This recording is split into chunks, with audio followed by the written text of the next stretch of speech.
Dəyərli Azərbaycan gəncləri və gəncliyini yaşaya bilməmiş yetkinlər. Yarım qalmış işlər üzrə mütəxəssis Emin Davud ilə yarı cahil izləyirsiniz. Bugünkü qonağım hüquqi və təhlükəsizlik məsələləri üzrə mütəxəssis və universitet müəllimi və hamımızın son vaxtlarda tanıdığı Ramin Əliyev. Düzdür? Bəli. Ramin Lev Əliyev. Bəli, olar. Olar. Xoş gəlmişsiniz Ramin bəy. Amma normalda xoş gəlmişsiniz deyirəm. Bu dəfə mən gəlmişəm. Xoş gəlmisiniz. Çox Gözümüz üstə yeriniz var. Təşəkkür edirəm. Çox sağ olun. Yarı cahil. Lev adının gəlməsi Kəlbəcər rayonunun Lev kəndi ilə bağlıdır, düzdür? Bəli. Niyə Lev ləqəbini seçdiniz? Çünki ata yurdumdur. Bu da bizim yaralı yerimizdir. 1993-cü il hadisələri, torpaqlarımızın işğalı, həm mənəvi itkilər, məşəqqətlər, rəzabəziyyət və iqtisadiyyat dönəmlidir.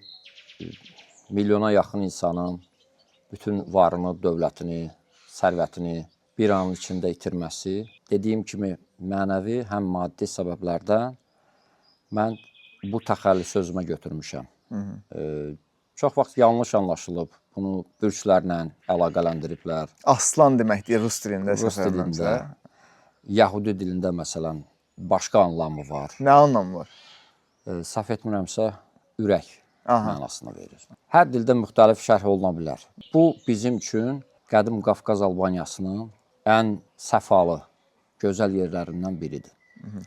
İndi mənim də 3 yaşımdan sonra uşaqlığım orada keçib, xatirələrim var. Gözəl torpaqlardır, zəngin torpaqlardır, vətəndir. Bəlkə də bir 15 ildən artıqdır ki, götürmüşəm özümə.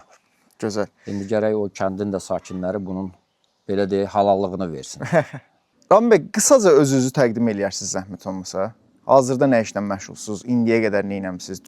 27 aprel 1978-ci ildə doğulmuşam Gəncə şəhərində. Valideynlərim müəllim işləyiblər və müəyyən səbəblərdən anamın səhhəti ilə bağlı filan mən Gəncədə qalmışam, nənəmgildə. Hardasa 3 yaşıma qədər. Sonra Kəlbəcər rayonu Lev kəndi. 95-ci ildə orta məktəbi bitirmişəm. Eyni ildə Bakı Dövlət Universitetinin o vaxt beynəlxalq münasibətlər və beynəlxalq hüquq fakültəsi var idi. Hüquqşünaslıq ixtisası üzrə bakalavriat şöbəsinə qəbul olunmuşam. 99-cu ildə bitirmişəm, yenə həmin universitetin eyni ixtisas üzrə magistraturasına qəbul olunmuşam. 2001-ci ildə bitirmişəm. 2014-16-cı illərdə də Belçika Krallığının 15-ci əsrə tarixi gedib çıxan bir məşhur universiteti var. Leuven Katolik Universiteti. Amma bu universitetdə bütün müasir ixtisaslar çox yüksək səviyyədə tədris olunur. Hüquq, cəmiyyət və din məsələləri üzrə magistraturanı bitirmişəm orada. Əmək fəaliyyətim rəngarəngdir. Qeyri-rəsmi olaraq taksi şoföründən tutun, ofisiantdan tutun, tələbəlik illərindən. İnternet kafe meneceri, yəni bir çox sahələrdə işləmişəm. Amma rəsmi əmək fəaliyyətim 2001-ci ilin yayında başlayıb Mədəniyyət Nazirliyində. Orada çox gözəl bir baş idarə var idi, indi də var. O xidmət olaraq fəaliyyət göstərir. Tarix və mədəniyyət abidələrinin bərpası, istifadəsi və konservasiyası baş idarəsi. Oranın indi məni dinləyən bütün əməkdaşlarına, bizim o vaxtki şefə də icazə versə salamlarımı göndərim. Əgər izləsə özü bilir, baxacaq. Rizvan müəllim. Sonra eyni ildə 2001-2002-ci tədris ilində Qərb Universitetində, hazırda Qərbi Kaspi Universiteti adlanır. Orada pedaqoji fəaliyyətə başlamışam. Hüquq fakültəsi o vaxt vardı, özəl universitetlərdə vardı. Sonradan bağladılar və müxtəlif hüquq fənlərinin tədrisini aparmışam. İcazə versəz mən hamıya salam göndərirəm, amma İslam müəllimi də orada kafedra müdürü olub bizim işlədiyimiz dövrdə. Çox gözəl insandır, ona da təşəkkürlərimi çatdırıram. Yəni, gənc kadrlara dayaq olan insanlardır, bu adlarda çəkdiyim insanlar.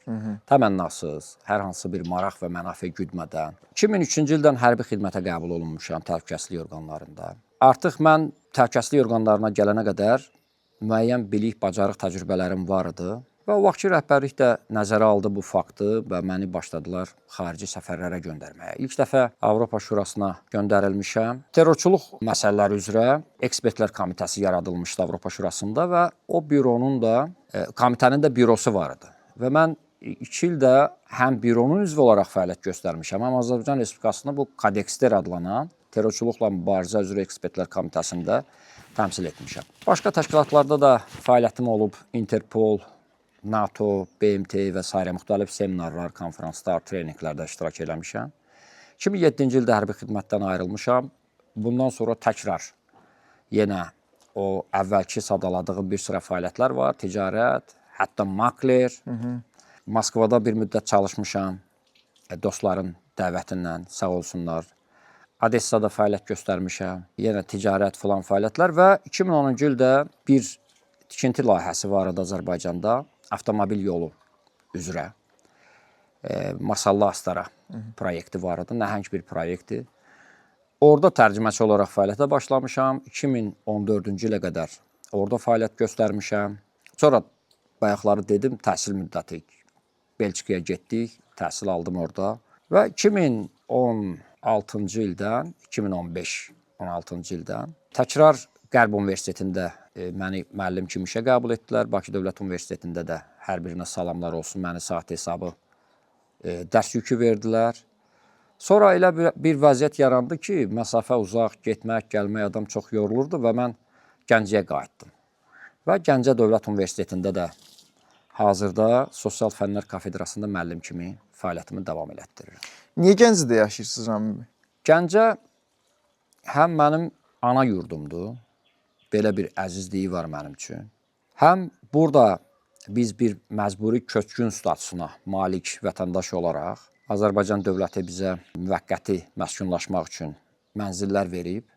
Hazırda Gəncədə bu alüminium zavodla üzbəüz. Çünki burada qeydiyyatdaydıq. Və mənzil bilirsiniz önəmli faktordur həm də. Alırsınız müəyyən bir maaş, onu kiraya vermək filan. Bu faktor var, mənzil, ev buradadır. Və bir də biraz burada daha çox hüzur var. Yəni probkalar filan. Müəyyən yaşdan sonra insan bunları artıq darta bilmir. Nəinki müəyyən yaşdan, yəni mən bu yaşımda belə şey qəbul eləyəmirəm valla. Rami bəy, Kəlbəcərə qayıtmaq fikriniz var? Təbii ki, təbii ki. Əlbəttə ki. Sizin kənd alınıbdır, düzdür? Əlbəttə, alınıbdır. Getmisiniz heç, yoxsa? Gözləyirik, sağlıq olsun. Dövlətimiz portal məsələsini həll etsin, sonra gedəcəyik.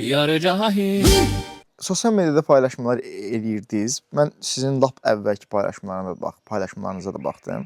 Öncəsində daha belə komedik tərzdə paylaşımlar etməklə başlamışsınız sanki. Bir növ həyat tərzi deyərdim daha çox. Çox da belə məlumatlandırıcı videolarla başlamamısınız. O vaxtdan ilk dəfə sosial media açım, mən artıq paylaşımlar eləyim fikri hardan gəlmişdi? Mən 2007-ci ildən elə hərbi xidmətdən gedəndən bir müddət sonra Facebookda profil yaratmışam özümə. Amma biz o vaxtlar tam mahiyyətini dərk eləmirdik. Bilmirdik bu nə üçündür, tanışlıq, dostluq filan. O Zuckerbergin ideyaları haqqında məlumatımız yoxdur. Bəlkə heç onun özü də bura gəlib çıxacağını öncədən planlaşdırmırdılar. Bu təbii, obyektiv bir prosesdir. İlk öncə mən imkanlar da elə geniş deyildi. Məsələn, reelslər, filanlar, bunlara şərait yox idi. Yazılı şəkildə hansısa mətnləri paylaşmışam, fotoları, bayram günləri, təbrikləri və s. və ilə axır bu formada. 2012-ci ildən səhv eləmirəmsə YouTube-da varam. Bax, bu cür davam eləyib. Amma indi yaşın neçə olsa da gərək şəraitə uyğunlaşasan. Artıq son bir neçə il ərzində mənim fəaliyyətim biraz daha aktivdir. Yumor da insanın həyatının bir parçasıdır da, yumorsuz olmaz. İndi bildiyim, bacardığım qədər hərdən anekdotlar olub paylaşmışam. İnsan bəzən hisslərini, duyğularını ifadə eləmək üçün sözlər ona kifayət eləmir və müxtəlif ya musiqi, ya yumor, ya ədəbiyyat, şeir, bunlar önəmli məsələlərdir. Biz hisslərimizi, duyğularımızı daha düzgün çatdıraq və nəzərə alsaq ki, biraz da hər yerdə olduğu kimi dünyanın bizim cəmiyyətimiz də biraz həssaslıqla yanaşır, hətta biraz bəzən emosional qarşılayır paylaşımları. O təbəssüm kömək eləyir ki, bu aqressiyanı biraz azaldasınız. Ən azından. Əks təqdirdə onda o sosial media termini ilə desək, linç edilmə şansımız, riskimiz daha çoxdur. Azərbaycanda sizin yaşınızda olan, bu ixtisasda olan və ya fərqli ixtisaslarda olan, ingilis dilində kifayət qədər yaxşı bilən bir çox şəxs var, düzdür? Doğru. O insanlar da hətta hazırda sosial mediada da aktiv olanları var, ingilis dilində və ya Azərbaycan dilində paylaşım eləyənlər var, hansı ki daha professional ortamlarda bunu eləyirlər, studiyo şəraitində və ya evdə daha keyfiyyətli kameralarla. Nə fikirləşdiniz? Yəni sizin onlardan fərqiniz nə oldu ki, sizin videolarınız bu qədər izləndi? Yəni ingilis dili bilmək Azərbaycanda ultra belə qeyri-adi bir şey deyil. Razıyam. Hə, yəni cavanlar da bilir bu dəqiqə. Əlbəttə. Sizin yaşınızdakılar da bilir. Nə düşünürsünüz bundan bağlı? O video dərs prosesindən bir kəsinti idi. Açığı mən özüm də bu qədər geniş reaksiya gözləmirdim. Və tamamilə haqlısınız. İngilis dilində çox yüksək səviyyədə bilən mütəxəssislər var. Biz bir sıra yoldaşlarla universitet professorları var. Konferanslarda olmuşuq, seminarlarda olmuşuq. Mən şəxsən tanıdığım adamlar var. Mən ehtimal eləyirəm ki, sadəcə dərs prosesinə reaksiya daha çox oldu. İnsanlarda belə bir stereotip var ki, Azərbaycan universitetlərində tədris təşkil olunmur. Yanlış anlaşılma var. Və mənim o videomu yəqin görəndə çoxları ilk növbədə məni ingilis dili müəllimi hesab elədi. Bilirsiniz, ingilis dilinin tədrisi ilə də bağlı müəyyən problemlər səsləndirilir. Adamlar oxuya bilirlər, yaza bilirlər filan, amma danışa bilmirlər. Danışmaqda problemlər var. Müəyyən adamlar, hamıya aid deyil təbii. Bu tez-tez də səsləndirilir ki, bəs oxuyuruq, yazırıq, hazırlaşırıq, amma danışa bilmirik, neyniyək? Mənə də çoxlu mesajlar yazdılar o. Hətta hazırlıq kursunla bağlı çoxlu ki, mən də yazdım ki, mən ingilis dili müəllimi deyiləm və hazırlıq kursum da yoxdur. Sentyabrda sağlıq olsun, baxarıq əgər planlar hansı istiqamətdə gedəcək. Hər birinə təşəkkürlər əlbəttə ki. Ehtimal edirəm ki, bax bu iki məqam var. Birincisi, ingilis dilində sərbəst danışa bilmək cəmiyyətin mütləq olmasa da nisbi əksəriyyəti üçün qeyri-adi görünür. Xarici bir dildir, qrammatikası bizim dildən tamam fərqlidir, sözlər fərqlidir, tələffüz. Və ikinci məqam, o tədris prosesinin olması insanları bir qədər bəlkə də heyrətləndirdi, məmnunluq hissi keçirtdilər ki, bəli, bizim universitetlərdə də bax, tədris aparılır. Xüsusilə Gəncədə. Xüsusilə Gəncədə, bəli. Bax, bu da mənim üçün də sevindirici hal oldu. Gözlənilməz oldu həm də. Sağ olsunlar, yəni bu cür reaksiyalar normaldır. Amma mənim səmimi fikrimi soruşsaz, sizlə tamamilə razıyam ki, burada şişirdiləcək, yəni bu qədər böyüdüləcək əslində qeyri-adi heç nə yoxdur. Hətta elə gənclər var ki, bugün ingilis dilində tam sərbəst, istənilən mövzuda sizlə diskusiya apara bilərlər. Burada təkrar deyirəm, yəni o qədər də fövqəladə bir şey görmürəm və bu barədə danışmışam da, özüm də yazmışam. Hətta məsələn orada mənim tələffüzümə irad tutan şərhlər də var, amma mən bu tələffüz mənimdir də, indi bax yeri gəlmişkən indi Meloni xanım Azərbaycandadır. Mənim imkanım olub o keçmiş təcrübələrdə ingilis, fransız, alman, hər millətdən olan, ispan, ərəb, hindistanlı, bunlarla işləmişəm. Və onların hər birinin də özünə məxsus bir tələffüzü var. İndi bizim də tələffüzümüz Azərbaycanlı tələffüzüdür və biz bunu mənim dəyişdirmə fikrim də heç zaman olmayıb, açığını desəm. Yəni qrammatik qaydalara uyğun, fikirlərinizi izah eləyirsiniz, sizi başa düşürlər, siz onları başa düşürsünüz, diskusiya qurursunuz. Burada da o Cem Yılmazın məşhur o stand-upından o kəsintini xatırlamaq yerinə düşər. Çox özünüzü əzməyin. Düzdür. Bu sadəcə bir dildir. Düzdür. Necə tələffüz eləyəcəksiniz, sizi başa düşəcəklər. O ABŞ-ın prezidenti Donald Trumpa, bilmirəm, o məşhur video paylaşım yəqin ki, yadınızdadır. Hindistanlı sual verir, onu başa düşmür. İndi siyasətdə bu ola bilər. Bir tryuk, bir metoddur bu.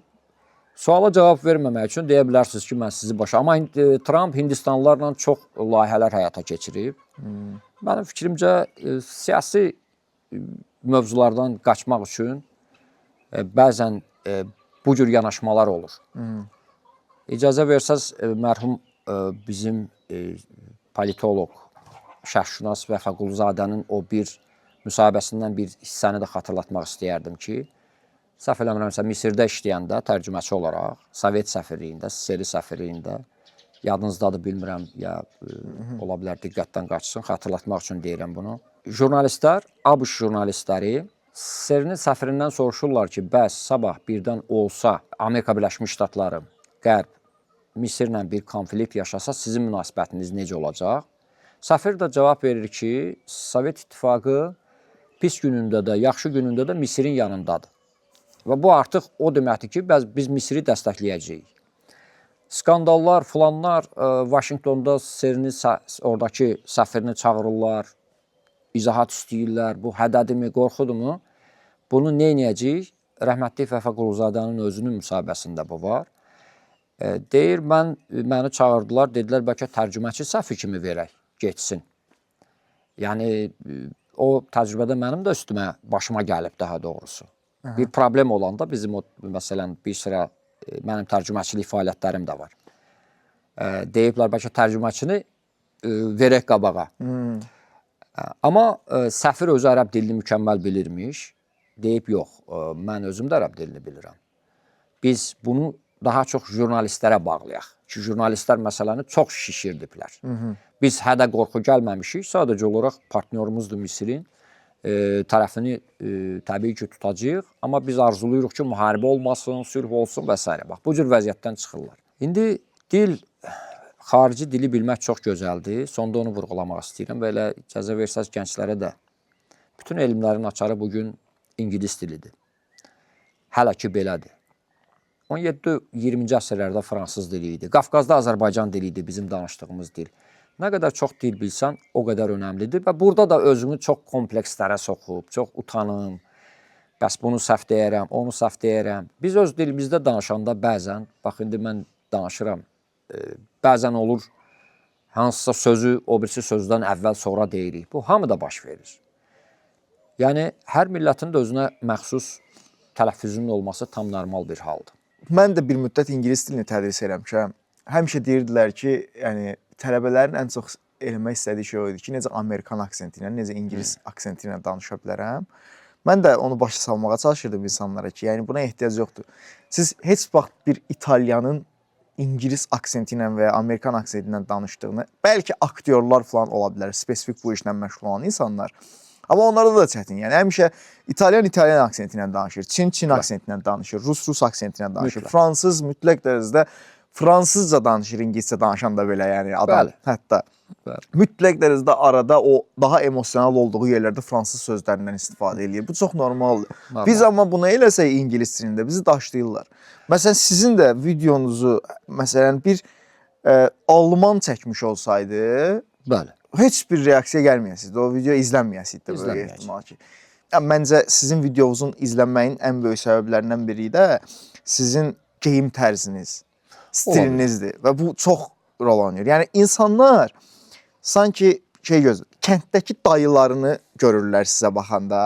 Doğrudur. Və bir anda o kənddəki dayının ingilis dilində dərs keçməyini görəndə bir növ belə qürur hissi duyururlar, yaxşı mənada. Doğrudur. Biraz yəni pis mənaya da yozmaq olar əslində bunu. Ki, yəni niyə belə baxırsınız insanlara? Bu çox normal bir şeydir. Amma ikinci tərəfdən də yəni yaxşı mənada daha emosional cəhətdən baxıb onların dəstək olduğunu da düşünmək olar. Düzdür? Doğrudur. Razıyam sizinlə, əlbəttə ki. Azərbaycanda sizi ən çox narahat eləyən stereotiplər hansılardır? Ki, insanlar pis baxır o şeyə, amma pis baxılmamalıdır bu şeyə. Bu çox normal bir şeydir. Belə stereotiplər çoxdur. Birincisi, bizim insanlarımız, xüsusilə də son illərdə xarici görünüşlərə, görüntüyə daha çox, formaya daha çox önəm verirlər və bu da aldadıcı bir məsələdir. Halbuki elə bu xalqın atalar sözü var ki, geyiminlə qarşıla, ağlınla yola sal.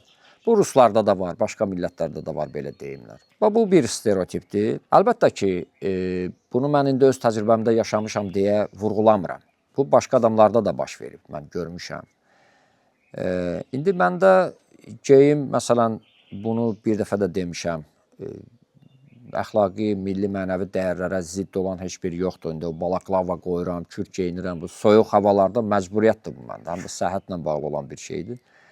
Amma insanlar ilk növbədə siz tamamilə haqlısınız ki, bu da bir əslində marketinq, bu reklam sahəsində olan mütəxəssislər üçün ciddi bir ipucudur ki, İnsanlar bəli, görüntüyə daha çox, formaya daha çox fikir verirlər. Əlbəttə bu iqtisadi sahə olsa, ticarət olsa və s. və ilə axır bunlar normaldır, amma mənim məsələn elmi mövzularda, təhsillə bağlı paylaşımlarımda insanların mən bir statistika da var. Mən sizə demişdim o ilk danışığımızda ki, bəlkə ola bilər bir elmi məqalə şəklində də dərc eləyəcəm bunu. O Solomon Eşin məşhur ABŞ-lı psixoloq bir apardığı bir onlayn xətt eksperimentindən də misal gətirdim, elə bir paylaşım da elədim. Amma mən bunların hamısını normal qarşılayıram. Yəni insanlar sərbəst fikirlərini bildirə bilərlər.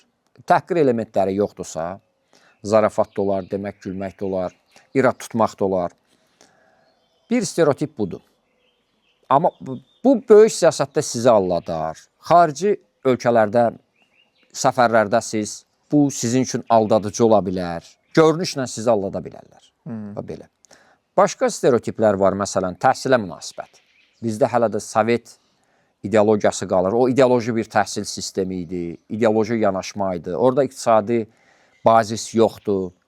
Orada peşəkar mütəxəssis sabah istənilən vəziyyətdən çıxa biləcək, bilməyəcək, bunlar yox idi. İdeologiyaya xidmət eləyirdi təhsil. Amma bugün həmin o stereotip qalır. İnsanlarımız fikirləşir ki, elə müəllim bu həm də görüntü ilə bağlıdır. Elə klassik geyimdə gəlməlidir dərsdə. Fikirlərini deməlidir, mühazirəni oxumalıdır, getməlidir. Amma o mümkün deyil. İndiki gənc nəsil tamam fərqli böyüyüb, texnologiyalarla böyüyüb. Hətta bizə bir hüququn tədrisi üzrə bir trening keçirdib. Deməli, məşhur həm ABŞ-dan, Polşadan, Avropa ölkələrindən orada mütəxəssislər var idi. Onlar deyirdilər ki, bugün müəllim aktyor olmalıdır, həm də.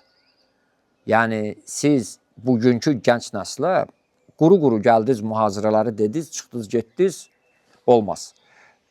96-cı il idi, səhv eləmirəmsə, Bakı Dövlət Universiteti bir ABŞ-lı professoru dəvət eləmişdi. O bizə mühazirə deyirdi.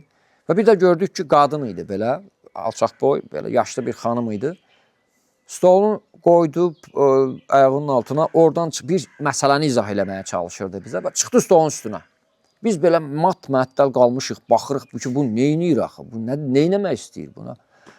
Bunların təhsil sistemində bu var. Emosional şəkildə hissləri, duyğuları oyadaraq mövzunu çatdırmaq. Onda mövzu həm maraqlı olur, həm daha yaxşı yadda qalır. Bax, belə stereotiplər var. Qadın-kişi münasibətlərinə nəzərən bunu demək olar. Elə stereotiplər var ki, bunlar cəmiyyəti, məsələn, qız oxumaz, qız işləməz. Bax, bunlar köhnəlmiş stereotiplərdir. Və s. Çox sadalaya bilərik. İndi mən çox negativə getmək istəmirəm ki, yenə hədəfə çevirək özümüzü. Biraz diplomatik danışmaq da hərdən lazımdır. Bu stereotiplərlə bağlı sizin də bir paylaşımınız var idi. Hansı ki, bu sizin bu məşhurlaşan videonuzdan sonra, mənfi rəylərdən sonra paylaşdınız. Orada vurğuladığınız əsas mövzudan biri də bu təhsilə investisiya olmağını istəyirəm dediniz. Bu təhsilə investisiya deyəndə nəyi nəzərdə tutursunuz? İlk növbədə təhsilə formal yanaşılmamasını. Həm valideynlər, həm tələbələr vaxt itirirlər. Vaxtın da qiyməti yoxdur. Yəni, bir pul vahidi yoxdur, vaxtı ölçəsiz. Neçəyədir mənim, məsələn, 1 ilim, 2 ilim, neçə manata başa gəlir. Və həm xərc çəkirlər, bir investisiya yatırırlar. Bunun da siz, mən, məsələn, övladımı göndərdim və yaxud mən özüm tələbə olaraq getdim, oxudum, heç nə öyrənmədim, vaxtımı boşa keçirtdim. Formal yanaşdım sadəcə. Axırda bir sənəd götürəcəm, diplom, gedib hardasa işləyəcəm və işləyəndə öyrənərəm prinsipi. Mənim təcrübəmdə də olub belə işləyəndə öyrənmək istəyən adamlar. Amma onlar mənə problem yaradır. Onların işini mən görmüşəm. Açığı, yəni, yəqin çox adam bununla təcrübədə üzləşir. Bax, investisiya odur ki, adam o qoyduğu pul vəsaitinin üstündə əsir. Milyarder də olsa, kiçik biznesdə olsa, çalışır ki, riskləri minimuma azaltsın və tələbənin də o bakalavriat pilləsində 4 illik həyatı elə bir strateji layihədir. 4 illik bir layihədir. Siz burada formal yanaşsaz, getdi, gəldi, oxudu mu, oxumadı mı, nə olsun ki 18 yaşına çatıb? Nə olsun ki, dövlət buna şəxsiyyət vəsiqəsi artıq verir. Amma üstündə yenə ciddi nəzarət olmalıdır. Siz pul xərcləyirsiniz. Özü tələbənin vaxt itirir, vaxt sərf eləyir. Bax, investisiya bu anlamda deyirəm ki, siz nəzarət eləməlisiniz valideyn olaraq, tələbə özü bunu özündə aşılamalıdır ki, mən bitirəndə hətta bitirməzdən əvvəl çalışın bu investisiyanı geri qaytarmağa başlayın. Bax, bunu əsasən. Siz şəxsi olaraq nəzərdə tutursunuz ki, insanlar şəxsi olaraq təhsilə investisiya eləsinlər. Bunu dövlət səviyyəsində demirsiniz də, yəni ki, ümumiyyətlə, necə deyim, dövlət olaraq bir təhsilə investisiya eləyək. Əlbəttə ki, şəxsi müstəvidə dövlətin təhsil sahəsinə ayırdığı investisiyalar, yatırımlar göz qabağındadır, var. Təhsil sahəsində mən dəqiq deyə bilmərəm, Azərbaycan Respublikasının dövlət büdcəsindən nə qədər ayrılır hər il. Burada müəllimlərin maaşları var, burada şagirdlərə, tələbələrə, saxlamağa, universitetləri, infrastruktura ayrılan xərclər var. Yeni texnologiyaların gətirilməsinə, tətbiqinə ayrılan xərclər var. Bu günlərdə mən izlədim Qarabağ Universitetində tibb fakültəsi üçün xüsusi bir gətiriblər, bir avadanlıqdır. Mən nəzərdə tuturam ki, insan özü, bunu bəlkə də düşünmürük biz. Pul yatırırıq. Bunun geri qaytarılması haqqında düşünək. Məsələn, tələbə əgər tarixçi olmaq istəmirsə, onu zorla tarixçi eləməyək. Pul xərcləyirik. O pul batacaq. Rəssam olmaq istəyirsə, qoy rəssam olsun. Rəssamlıq institutu, universiteti var. Və yaxud ticarətlə məşğul olmaq istəyirsə, zorla bu qonşudan qalma dala prinsipi ki, mütləq mənim oğlum da, qızım da oxusun. Bizim bir professor var idi, deyirdi, bizdə qızları oxudurlar ki, ərə verəndə cehiz diplomu. Üstündə cehizin versinlər ki, qızımın 2-3 diplomu var. Düzdür. Bu tələbələr də həm yer tuturlar, başqalarının yerini tuturlar. Özləri də oxumurlar. Bax, mən bunu nəzərdə tuturam. Razıyam sizlə. Burada əsas məsələ nədir? Valideynlərin düşüncəsi odur ki, mənim övladım pulsuz universitetə girsin və sonunda diplom alsın, axırda bir yerdə iş tapar axırda. Doğru. Amma sizin dediyiniz yanaşma ilə məsələn, deyək ki, bu tələbə dövlət sifarişi ilə belə universitetə daxil olursa, o pul ödənilir. Dövlət tərəfindən ödənilir universitetə. Əlbəttə ki. Və bu da bir investisiyadır. Siz dövlətin büdcəsindən istifadə edərək öz övladınıza investisiya eləyirsiniz. Bəli. Və bu investisiyanın dalınca qaçsalar, həm tələbələr, həm valideynlər ki, baxın bu, yəni birincisi seçim mərhələsində düzgün seçim olmalıdır ki, bu ən başından batmasın. Yəni biznes olaraq nəzərdə tuturuq da. Bəli. Həmçinin də o təhsil aldığı müddətdə ödədiyi ödənişin və ya dövlət tərəfindən ödənilən ödənişin qarşılığını istəsələr, bəli, dövlət də buna dəstək olmağa daha da can yandırar deyə düşünürəm. Təbii. Həmçinin müəllimlər də. Düzdür, bu çox belə qarışıq bir mövzudur. Bu inkişaf dövlətdənmi başlayır, individualmı başlayır? Bunu deyə bilmərik. Deyə bilərik bəlkə də. Necə deyə bilərik? Fərqli ölkələrin təcrübələrinə baxıb deyə bilərik. Amma həqiqətən dünyada elə ölkələr var ki, bunu dövlət səviyyəsində eləyibdir. Elə ölkələr də var ki, individual səviyyədə bacarıblar. Razıyam. Ümid edirəm ki, sizin dediyiniz bir gün insanlar yəni düşüncə tərzlərini dəyişməyə başlayarlar və həqiqətən təhsilə bir investisiya kimi baxmağa başlayarlar. Mən də çox istəyərdim bunu. Ən önəmli məsələ budur. İnsanların təhsilə münasibəti ciddi olsa, müəllim də, yəni qanunda 2 anlayış var, təhsil verən, təhsil alan. Burada təhsil alan o investisiyanın haqqını versə, o zaman təhsil verənlər də təbii ki, burada bu prosesdə onsuz da iştirak edirlər. Müəllim bütün günü auditoriyadadır, məktəbdədir. Maraq olsa, dəstək olsa, təhsil alanlar tərəfindən müəllimə suallar versələr, məsələn, diskussiyalar qursalar, mənim təhsil müddətində mən deyim ki, qrupda əgər 100 nəfər varsa, o 100 nəfərdən mən təhsil alanları nəzərdə tuturam.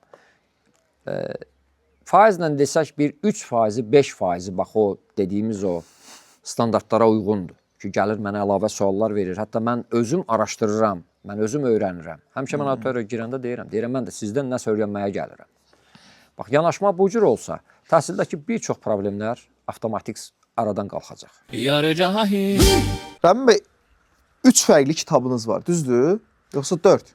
3 Amazonda ingilis dilində. Biri mənim dissertasiya işimdir, magistr Aha. tezis deyirlər ingilis dilində.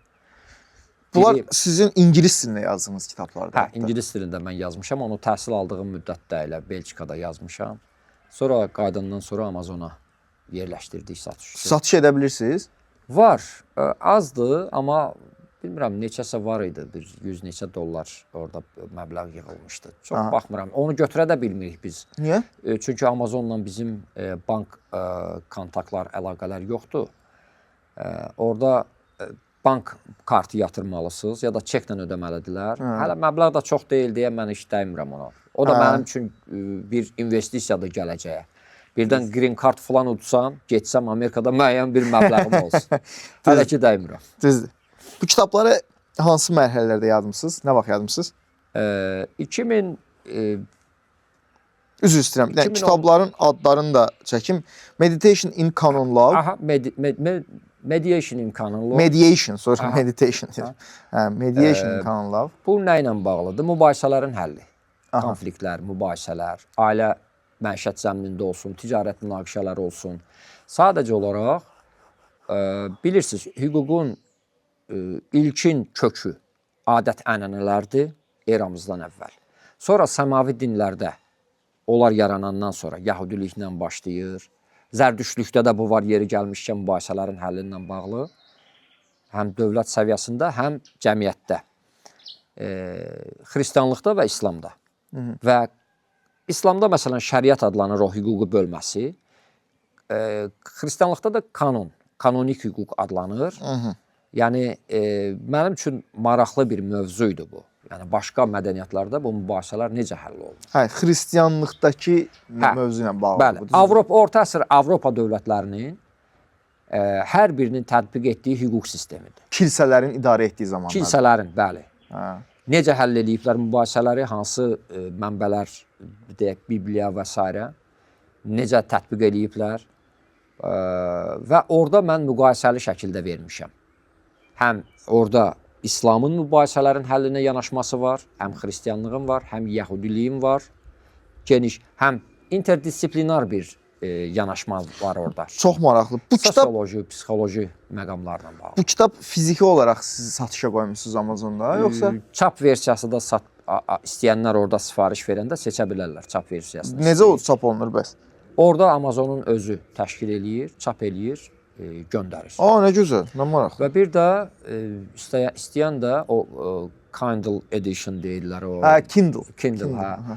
Ondan elektron versiyasını istəyən də o cür olar. 10 stories to develop a legal mind. Hə, bunlar mənim fərqli vaxtlarda yazdığım hüquq şuurunu necə inkişaf elətdirmək olar, bununla bağlı bir neçə məsələdir. Hekayədirlər bu həqiqətən, yoxsa? Biraz tezis kimi, yəni necədir? Esseylər kimidir, esse kimi. Məsələn, orada biri var. Apocalypses are knocking at our door. Two invisible chances for surviving. Tərcüməsini deyim, apokalipsis bilirsiniz də, qiyamət günü. Qiyamət günü qapımızı döyməkdədir. Sağ qalmaq üçün iki görmədiyimiz şans. Ki, bunun biri beynəlxalq hüquqdur, biri BMT-dir. Başqa hüquqa aid məsələlər var ki, onu oxuyanda istər-istəməz hüququn önəmi, əhəmiyyəti, hüququn kökləri hardan gəlir? O məsələlər insanı düşündürür. Çox gözəl. The Right to Life VC. Aha, qarşı. Aha, versus. Versus də düzdür? Aha, versus. Versus. Diana Pretty case. Aha. The right to life versus the right to die. Ölümə yaşamaq hüququ və ölmək hüququ müqayisəli şəkildə. Bu 20 səhifəlik bir 20-25 bəlkə də səhv deyərəm, dəqiq yadımda deyil. Belə bir balaca bir broşura kimi kitabdır. İngiltərədə belə bir case olub. Euthanasia problem, bilirsiniz, debate. Bu müzakirədir. Davamlı şəkildə müzakirə gedir ki, insanlar evtanaziya hüququna malikdirlər, yoxsa yox. Bəli. O ağır sağalmaz xəstəliyə tutulmuş bir insan sonunda özü qərar verə bilərmi ki, və yaxud o özü danışa bilmir, şuuru artıq üstündə deyil, yaxını, varisi qərar verə bilərmi ki, bunun həyatına son qoyaq? Bu Diana Pretti'də bu İngilis bir xanımdır. Bunun həyatı belə bir vəziyyətdə olur. Yoldaşı qərar verir ki, artıq biz çox çətinliklə də olsa, bax, bu yaxınlarda da bir Norveçdə belə bir məsələ olmuşdu. Yaşlı bir kişi ağrılara dözə bilmir filan bir 90'a yaxın yaşı var insanın, bəlkə də 80-90. Yoldaşı yanında, qardaşı yanında qərar verirlər ki, bəli. Bilirsiniz, bəzi ölkələr artıq bu hüququ tanıyıb. Bəli, bəli. Çox biraz nə qədər çətinlik də olsa, yaşamaq hüququ müsbət bir şeydir. İnsanın yaşamaq hüququ müqəddəsdir. Amma bunun qarşısında ölmə hüququ da varmı? Varmı? Siz nə düşünürsünüz? Müasir inkişaf etmiş dövlətlərin təcrübəsini nəzərə alsaq, var. Nə zaman ki, geri dönüş olmayan xəstəliklərdir, bunların müalicəsi yoxdur, çarəsi yoxdur, o zaman başqa çarə qalmır. Azərbaycanda bu hazırda legaldır, yoxsa? Xeyr, Azərbaycanda tanınmır. Heç cür? Xeyr, mümkün deyil. Aha. Mümkün deyil. Aha. Belçika qəbul eləyib, İsveçrə qəbul eləyib, deyəsən Niderlandda var, bir sıra Fransada səhv eləmirəmsə, bax, belə yanaşmalar var. Tamam. Amma çox istisna hallarda. Bəs edam haqqında nə fikirləşirsiniz? Bu suala cavab verməzdən əvvəl o Diana Pretty case-də orada bir məqama da toxunum. Buyurun. Məsələn, kilsənin mövqeyi bu məsələdə tam negativdir. Olmaz. Çünki insan həyatına çox önəm verir kilsə. Bəli, kilsə qəbul etmir bunu. Bəli. Digər dinlərdə də var bu insan həyatına. İntihar məsələn, İslamda da qəbul olunmur. Bəli, bəli. Da qəbul olunmur. İndi keçək edam qərarından bağlı. Mən açıq deyəcəm bunun əleyhinəyəm. Əleyhinəsiz? Əleyhinə. Aha. Əleyhinəyəm. Niyə əleyhinəyəm? Çünki istənilən ölkənin hüquq mühafizə orqanları süni intellekt vasitəsindən təşkil olunmayıb. Burada yanlışlıqların olması mümkündür. İnsan səhvi. Bəli. Təcrübədə çox olub. Green Miles, Yaşıl Mil filmi, məsələn, ən bariz Spielbergin möhtəşəm əsərlərindən biridir. Bəli. 13 yaşında olan ittiham eləyirlər. Çox ağır, zoraki cinayətlərdə. 2 nəfər uşağın, qız uşağının qətlində və onların həyatına son verilməsindən. Amma üstündən 50-ci illərdə səhv eləmirəmsə, ya 30-cu illərdə olan hadisədir 20-ci əsrin. Artıq bugün tam sübuta yetirilib, müasir kriminalistika ilmi də sübuta yetirib ki, bu uşağın orada heç bir rol olmayıb. Amma bunu elektrik stolundan edam elədilər. Yəni bu çox tez-tez olur belə şeylər, müxtəlif ölkələrdə olur. Buna görə əleyhinəyəm. Amma yenə də istisna hallarda hüquqda biz bir mənalı şəkildə lehinəyəm, əleyhinəyəm deyə bilmirik. Müəyyən hallarda cəmiyyət üçün son dərəcədə böyük ictimai təhlükə yaradan cinayətkarların saxlanılması bir xərcdir. İkincisi riskdir. Həbsxana mühitində onların saxlanılması özü, oradakı məhkumların özü üçün belə təhlükəlidir. Çünki aşırı radikal davranışları, nümunələri ötürə bilərlər, digərlərini bu cür tərbiyələndirə bilərlər. Çox istisna hallarda bəli, edam qərarı olar. Amma böyük əksəriyyət hallarda mən bunun qəti əleyhinəyəm, bir hüquqşünas olaraq. Tamamilə razıyam bir vətəndaş olaraq mən. Yəni, məncə olmalıdır, amma artıq, yəni, məncə olmalıdır necə? Spesifik bəzi qətillər və ya hadisələr var ki, mütləq dərəcədə məncə tətbiq olunmalıdır. Sadəcə sizin də dediyiniz bir məsələ var ki, hazırda da hüquqda və ədalət sistemində çox boşluqlar olduğuna görə və araşdırma cəhətdən boşluq olduğuna görə, yəni bunun qərarını kim verəcək, kimə verəcək, o bəlli deyil. Ona görə düzdür, hələ ki olmasa daha yaxşıdır yəni. Bəli, olmasa daha yaxşıdır. Zaten ömürlük həbs elə mən fikrimcə edam qərarından daha ağır nəticələr törədən o cinayətkar üçün. Amma bir qərar. siz dediyiniz kimi də, yəni o insanların içində olanda o digər insanlara da təhlükə. İzolyasiya şəraitində saxlamaq lazım. Mütləq dərəcədə. İzolyasiya şəraitində. Bəli, bəli. Yarı cahil. Bir dənə qısa bir sual vermək istəyirəm. Həmişə bu papaq taxmanızla bağlı deyirsiniz ki, səhhətimlə bağlıdır. Əgər şəxsi deyilsə deyə bilərsiniz nə ilə bağlıdır o? Yox, şəxsi bir məsələ deyil. Boyun fıtığı var məndə. Bir də sinir soyuqlaması var. Osteoxondroz var. Yəni bu problemlərlə bağlı əgər başım açıq qaldısa, həmin gün mütləq ağrı kəsicilər qəbul eləməliyəm. O da uzun müddətə keçir. Yəni bu heç bir problem yoxdur, bu açıq bir şeydir. Ona görə məcburidir məndə papaq bir aksesuar kimi yox, daha çox qoruma vasitəsi kimi istifadə edirəm. Başa düşdüm. Bunu yayımlaya bilərəm? Təbii. Tamam. Mənim böyük yaralı yerlərimdən biri var. Bununla bağlı sizin də münasibətinizi öyrənmək istəyərdim. Buyurun. Bayaq danışdıq bu dil məsələsi ilə bağlı ki, düzdür, insanlar daha çox dil nə qədər bilsələr, o qədər yaxşıdır. Amma Azərbaycanda rus dilli məktəblərin olmağı, insanların kinoteatrlarda rus dilində filmlərin getməyi, Azərbaycan dilində film tapa bilməməyimiz falan. Hansı ki, mən düşünürəm ki, hər bir Azərbaycanlı Azərbaycan dilini çox yaxşı bilməlidir ki, bilmirik. Yəni, mən belə o qədər yaxşı bilmirəm.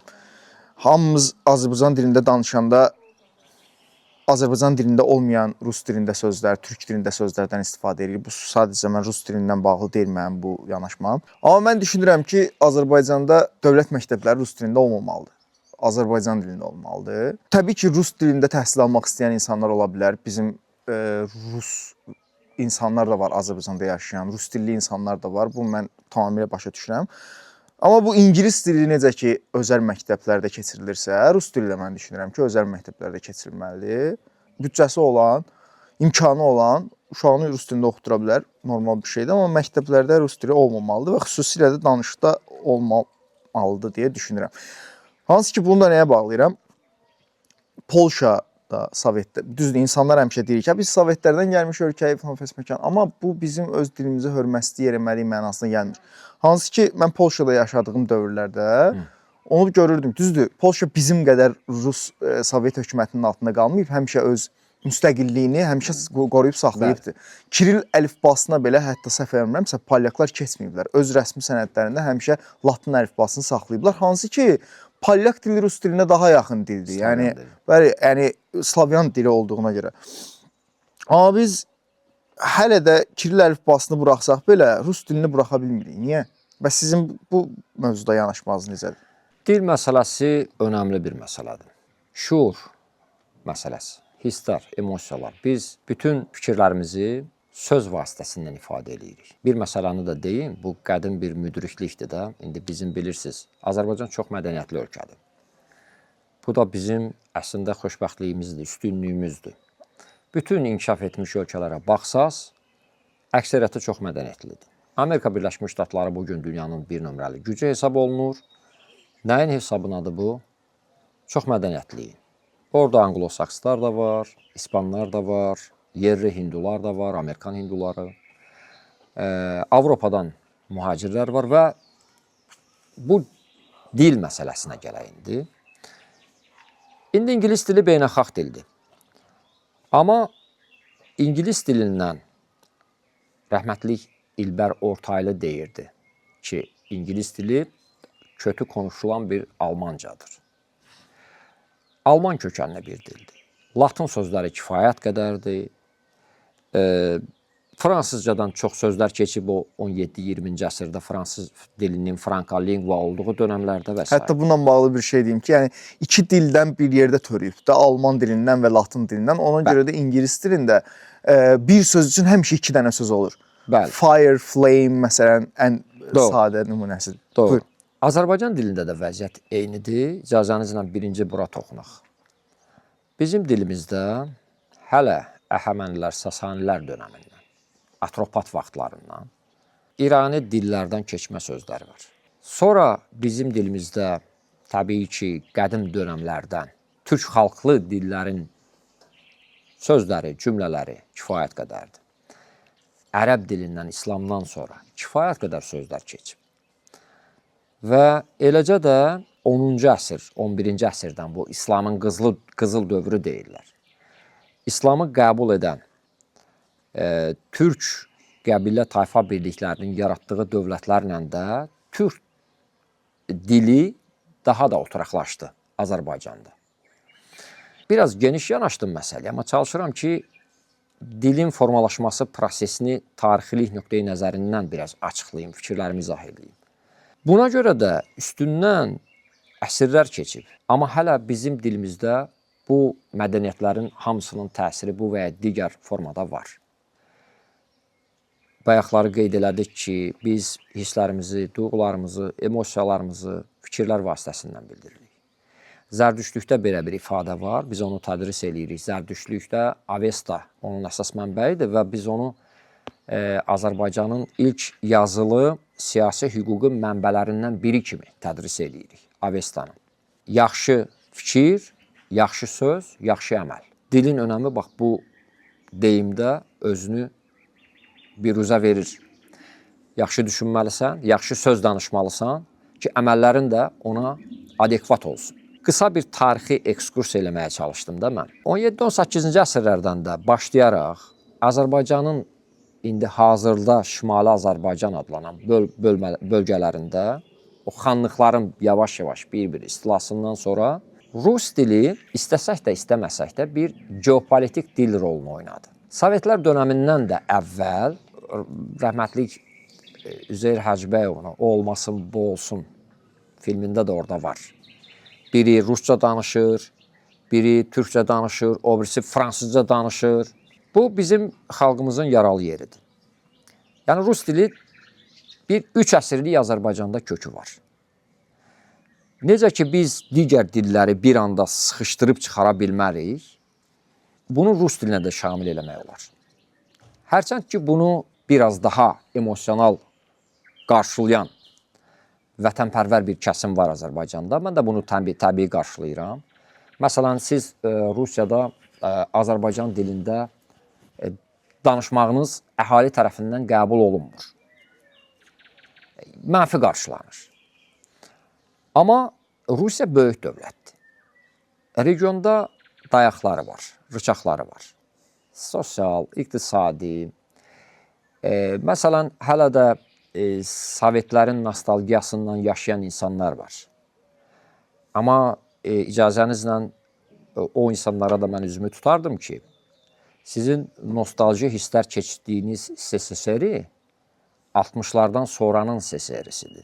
Xruşov dönəminin başlatdığı islahatlardan sonra meydana gələn o ziyalı təbəqəsi filan, ondan öncələr mən inanmıram ki, kimsə SSR-nin həsrətini çəksin. Bəli. Və indiki günümüzü nəzərə alsaq, geopolitik reallıqları nəzərə alsaq, mən sizin və digər bütün vətənpərvərlərin fikrinə tam hörmətlə yanaşıram, tam səmimi deyirəm bunu, normal qarşılayıram. Amma Azərbaycan dövlətinin, indi mənim fikirlərim qəbul oluna da bilər, olunmaya da bilər, Azərbaycan dövlətinin Rus dilinin Azərbaycan təhsil sistemində ikinci dil kimi saxlanılmasıyla bağlı mövqeyinə mən müsbət yanaşıram. Bir çox faktorlar var. Məsələn, Rusiyada, mən açıq deyəcəm bunu sizə, bizləri sevməyən, şovinist bir kəsim var. Bu əhalidə də ola bilər, bu müəyyən dövlət strukturlarında da ola bilər. Rasional bir kəsim də var ki, Azərbaycanla tərəfdaşlıq münasibətlərinin saxlanılmasında maraqlıdırlar. Amma biz daha məntiqli, daha rasional siyasət yeridirik. Mən belə hesab edirəm. Bağlamağa nə var ki? Siz götürərsiniz bir anda o məktəbləri bağlayarsınız, amma bunun sonuçları var. Bir dediyimiz o şovinist kəsim qıcıqlana bilər, bunu özünə qarşı, Rus xalqına qarşı düşmənçilik kimi qəbul edə bilər. Bundan bizim ənənəvi rəqiblərimiz deyək, bugün düşmən ifadəsini işlətmək istəmirəm Ermənistana münasibətdə, artıq biraz o dinamiklər dəyişir. Azərbaycan dövləti də regionda sülhün bərqərar olunmasında maraqlıdır. Onlar bundan yararlana bilərlər. Məsələn, mən səhər baxdım. Emmanuel Macron, fransız tələffüzü ilə desək, Aznavurun bir mahnısını oxudu. Bohema, La Bohema bir, bilirsiniz, Aznavur Fransada yaşayıb, amma erməni kökənlidir. Bax, bu cür sui-istifadələr ola bilər Azərbaycana qarşı, Azərbaycan xalqına qarşı. Ona görə Machiavellinin o şərait konsepsiyası var. Harda necə davranmaq. Siyasət hisslərdən, emosiyalardan, duyğulardan uzaq olmalıdır. Bir misal deyib yekunlaşdıracağım fikrimi. Şirvanşah, səhv eləmirəmsə, 1-ci İbrahim Teymur hücuma gələndə ona hər hədiyyə, müxtəlif hədiyyələr göndərir. Hərəsindən 40 dənə, amma 39 qul göndərir. Teymur soruşur, özü də gedir orada. Bəs bunlar hər şeydən 40, bundan niyə 39-dur? Deyir, 40-cı mən özüməm. Deyirsən, artıq mən səni oğul kimi qəbul edirəm. Yaşda böyükdür İbrahimdən. Bunu onun qorxaqlığı kimi qələmə verənlər var. Ay, qorxdu, çəkildi. Siyasətdə qorxmaq anlayışı yoxdur. Siyasət siyasətdir. O qədim Yunan mütəfəkkiri Epikür deyirdi ki, siyasət çox çirkli bir əməldir, gərək oradan uzaq durasan. Amma qaydalarla uyğun davranmaq lazımdır. Azərbaycan bugün Rusiyaya, Rus mədəniyyətinə xoş niyyətini bəyan edir. Hətta bir çox ölkələrdə olmasa da bizdə var. Rus dili tədris olunur. Ki, o qeyd elədiyimiz Azərbaycana qarşı çıxa biləcək güclərin əlinə Rusiya daxilində kart oyunundakı kozur düşməsin. Bundan da bizə qarşı yararlanmasınlar. Bir 3 əsrlik bir birlikdəlik var. Bu bir tarixi reallıqdır. İstəsək də, istəməsək də.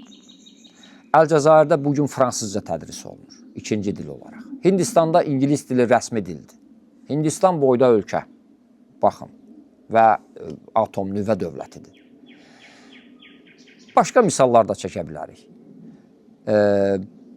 Mən sizin o fikirlə tam razıyam ki, hər bir Azərbaycanlı öz doğma dilini mükəmməl səviyyədə bilməlidir. Bu öz yerində. Ruski sektorda təhsil alır, hansı təhsil sahədə olur olsun. Hətta mənim tanışlarım var, dostlarım var. Azərbaycan dilini onlar məndən yaxşı bilirlər. Amma Rus sektorunda təhsil alıblar. Bəli, bəli. Mən həmişə o insanlar mənə deyəndə ki, mən də sayılıram onlardan, yəni mənim qarşı çıxdım. Mən deyirəm ki, xeyr, yəni siz Azərbaycan dillisiniz. Siz ikinci dil kimi Rus dilini bilirsiniz. Bu çox normal bir şeydir. Tamam. Yəni Azərbaycan dilini kifayət qədər bilməniz zaten mənə kifayət edir. İstəyirsiniz gedin erməni dilini öyrənin. Mənim üçün yəni okey bir şey. Heç bir fərqi yox. Bəli. Hətta dil məsələsində mən biraz da irəli gedərdim. Təklif eləyərdim ki, Ermənistanla qonşu bölgələrdə, məktəblərdə erməni dili tədris olunsun. Gürcüstanla qonşu bölgələrdə gürcü dili tədris olunsun. Hətta tarix ixtisasıyla təhsil alanlara ayrıca mən çox istəyərdim. İndi mənim bir müəllim olaraq, sadə bir insan olaraq fikirlərimi deyirəm. Çox istəyərdim ki, Latın dili güclü tədris olunsun. Qədim Yunan dili tədris olunsun. Bu Sasani mənbələri var. Şumer dili tədris olunsun, o ölü dillər. Çünki bir tarixçi yetişdirmək istəyirsinizsə, yaxşı bir tarixçi. Latın dilini mütləq. Mütləq. Bizim o Alban mənbələrini gürcülər tərcümə edib və biz onların tərcüməsindən oxuyuruq. Əlbəttə ki, bizdə də mütəxəssislər var. Bunun sayının daha çox olması önəmlidir. Bax, bu məsələyə də mənim münasibətim belədir. Mən ümidvaram ki, bizim o vətənpərvərlərimiz də bunu tam rasional, normal bir addım kimi, bir dostluq gesti kimi qiymətləndirərlər. Mən tamamilə başa düşdüm. Nə qədər razı olmasam da, mən sizin fikrinizə hörmətlə yanaşıram. Yəni, fərqli bir perspektivdən göstərdiniz. Mən heç vaxt bu perspektivdən düşünməmişdim sözünüzü. Təşəkkür edirəm bu arada. Minnətdaram. Rabim bəy, məşhur olmaq istəyirdiniz? Açığını desəm, o qədər də yox. Məşhurluq yaxşıdır, amma onun gətirdiyi məhdudiyyətlər var. Məsələn, indi harasa gedirsən, gəlirsən, sərbəstlik gözəl şeydir. Heç kimin səni tanımamağı, indi mənim də əvvəlki həyatımda məni 5-10 adam tanıyıb. Baxmayaraq ki, o bizim o məşhur filmdə deyirik, baxın indi məni göstərəcəklər. Qasım. Filmin adı yadımdan çıxıb. Kişi sözüdür, nədir? Yadımdadır. Deməli, hamı oturub indi oturub baxır ki, Qasımı göstərəcəklər, orada bir inək göstərirlər. Əvvəllər məni Hans TV-də göstəriblər, Azərtaşda haqqımda məlumatlar gedib, amma o qədər məşhur olmamışam. İş gərəyi, yəni indi təhlükəsizlik orqanlarının əməkdaşı olmuşam. Bununla bağlı bir misalı deyil, bir məşhur Amerikan aktyoru gəlir İtaliyaya, qladiator rolunu oynayan. Russell Crowe. Deyəsən Russell Crowe-dur yoxsa. 100% Russell Crowe. Deməli, bu girir bir pizza yeyəcək, baxır ki, çöldə səs, küy, aləm qarışıb bir-birinə. İtalyan polisi gəlir, girir ki, içəri gözləyirlər. Deyir, nə gözləyirsiniz? Deyir, ye qutar, sən aparaq yola salaq. Çölə çıxır ki, bir növbə dayanıb, bir insanlar düzülüb ki, bundan şəkil çəkdirəcəklər. Yəni, hər yerdə bu var. Məşhur olan insana biri söz atır, biri nə bilim salam verir, biri şəkil çəkir. İndi mənim o qədər məşhurluğum yoxdur, amma açığı məşhur olmağa can atmamışam. Bəs paylaşım etməkdə məqsədiniz nə idi? Paylaşım etmək də təbii ki, burada artıq əgər maarifçilik eləmək istəyirsinizsə, insanları görürsünüz ki, insanlar biraz daha getdikcə elmdən, təhsildən uzaq düşürlər, fikir vermirlər təhsilə, formal baxırlar, boş şeydir filan. Onda insan qıraqda qala bilmir də. Çünki bu zərbə bizə də dəyir axı. Biri var trafikdə, nəqliyyatda o təhsilli, savadlı, intellektual, ziyalı insanlar olsun. Şərt o deyil, onun 5 dənə diplomu var. Onlarla bir konflikt yaşayasınız. Biri var təhsildən, elmdən, savaddan tamam uzaq adamlarla bir konflikt yaşayasınız. İkinci halda agresiya baş verəcək. Əhval-ruhiyyəniz korlanacaq. Qıraqda qala bilmirik. İndi o mən paylaşımları da eləməkdə məqsədim bax, insanlarımızı biraz daha çox təhsilə yönəltməkdir. Bizim dahilərimiz də bunu deyib. Nizami Gəncəvinin o məşhur sözü ki, qüvvət elmdədir. Başqa cür heç kəsə üstünlük eləyə bilməz. Fikrimiz odur, o oldu. Amma indi paylaşım eləyirsən, artıq açıq platformadır, istər-istəməz birdən-birə məşhurlaşdıq və indi onun da gətirdiyi məhdudiyyətlərə də gərək qatlaşasın. Rami bəy, ümid edirəm ki, məşhurluğunuz digər o günlük trend olan insanlar kimi olmaz, uzun müddətli olar. Düzdür, nə qədər siz istəməsəz də. Ya da sizin ehtiyacınız olan kütləni yığasınız sosial mediada və bu maarifçiliyə davam edəsiniz. Çünki həm Azərbaycanın sizin kimi insanlara ehtiyacı var. Bunu demək doğru olmaz, çünki Azərbaycanın artıq sizin kimi bir insanı var. Amma Azərbaycan sosial mediasının da sizin kimi insanlara ehtiyacı var ki, bizim qarşımıza sadəcə o bayağı və iyrənc məzmunlar çıxmasın, sizin kimi maarifləndirici videolarda çıxsın. Çox sağ olun. Həm paylaşım etdiyinizə görə, həm mənim dəvətimi deyildim, məni qonaq kimi qəbul etdiyinizə görə. Mən sizə təşəkkür eləyirəm. Əziyyət çəkmisiniz bu uzun səfəri gəlmisiniz. Xoş gəlmisiniz. Həmişə də gözümüz üstə yeriniz var. Və ayrıca da təşəkkür eləyirəm həm ilk videoya görə ki, biz sizlə onlayn danışdıq, çox dəyərli məsləhətlər verdiniz. Və sizə də işlərinizdə, şəxsi həyatınızda da uğurlar, nailiyyətlər. Çox sağ olun. Təşəkkürlər. Videonu izlədiyinizə görə təşəkkür edirəm. Videonu bəyənməyi, rəy yazmağı və abunə olmağı unutmayın. Ramin bəylə mən yenidən söhbət eləməyi çox istəyərəm. Bəlkə Bakıda, bəlkə yenə Gəncədə fərqi yoxdur. Bu videoya kifayət qədər izlənmə gələrsə, mən Ramin bəy yenidən qonaq çağırıram. Növbəti buraxılış üçün də suallarınızı rəylərdə yaza bilərsiniz. Sağ olun, salamat qalın.